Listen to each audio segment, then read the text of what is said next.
jupang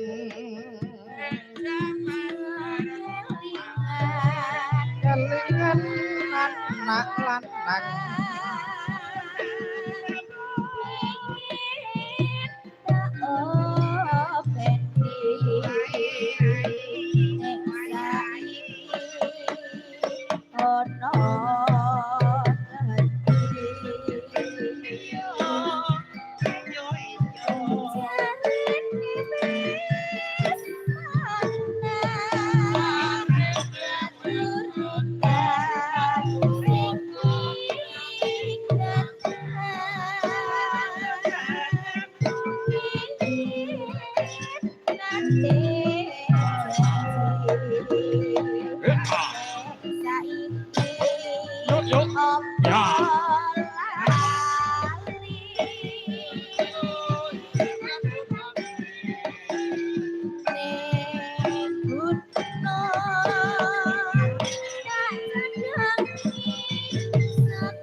berjuang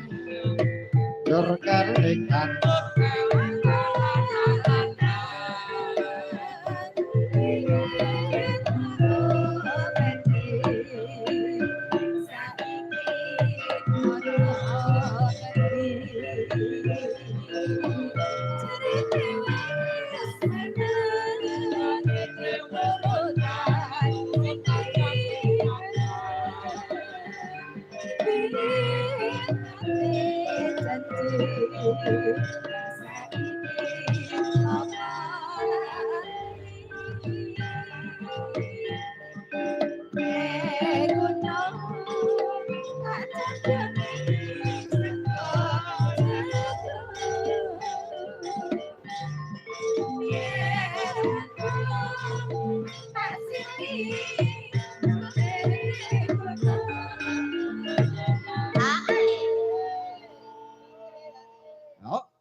ngene iki yen ana pamundutan ngono iki pancen ya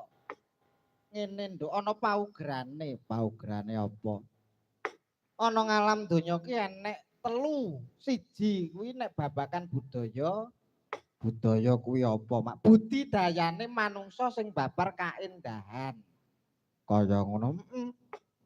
kaya dene metil tingkepan lan sapanunggalane kuwi nduk kaya ngono kuwi ning hukum negara lan agama ora eneng umpama ora metil ya ora dicekel polisi umpama ora metil ya ora terus oleh dosa ngono ya mak anggone kabudayan kuwi ana telung perkara siji pecinta budaya pelestari budaya lan pelaku budaya nduk ana telu pelaku budaya kaya awake dhewe iki pelaku budaya seniman seniwati iki klebu pelaku budaya pecinta budaya mak pecinta budaya kuwi klebu sing nonton kae ora dibayari nanging uga nonton